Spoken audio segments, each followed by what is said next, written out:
Essay 103, the three-dimensional conic sections. These are the mathematical objects that describe all orbits in classical dynamics, provided that the force of attraction between an orbiting mass m and a central mass m is the inverse square law of universal gravitation. They are generated from the two-dimensional conic sections by replacing the plane polar by the spherical polar coordinates in the kinetic energy of the Hamiltonian and Lagrangian. There are many more 3D conic sections than 2D conic sections. Both the 3D and 2D conic sections can be classified by the eccentricity. In 2D, the classification consists of the circle 0, ellipse 0 to 1, hyperbola greater than 1, and parabola 1, where the numbers denote the eccentricity.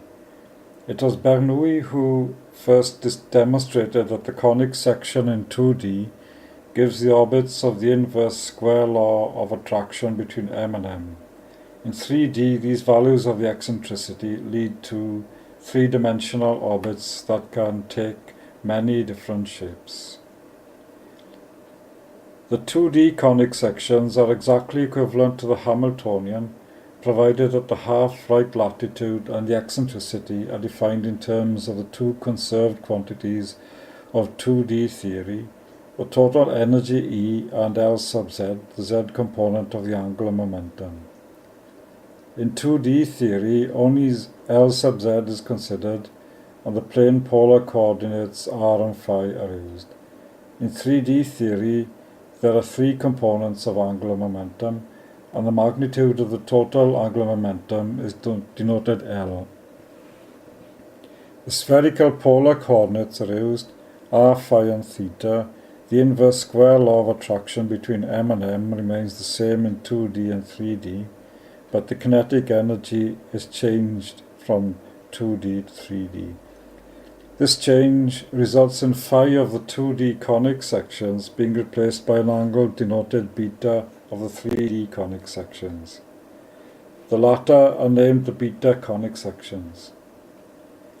In 3D theory, the beta conic sections are again exactly equivalent to the Hamiltonian, and the half-right latitude and eccentricity in 3D are again expressed in terms of the conserved quantities, the total energy E and the total angular momentum L.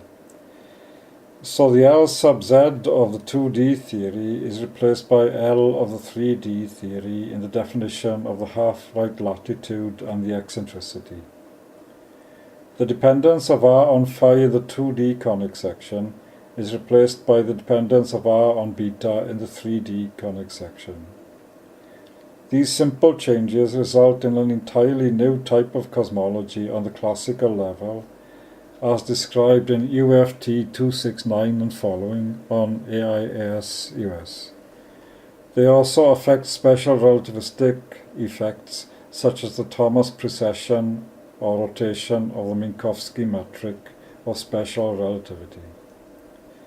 By using a Lagrangian analysis, relations can be deduced between the angle beta and phi, between the angle beta and theta, between phi and theta, between the angle beta and a combination of phi and theta, and so on.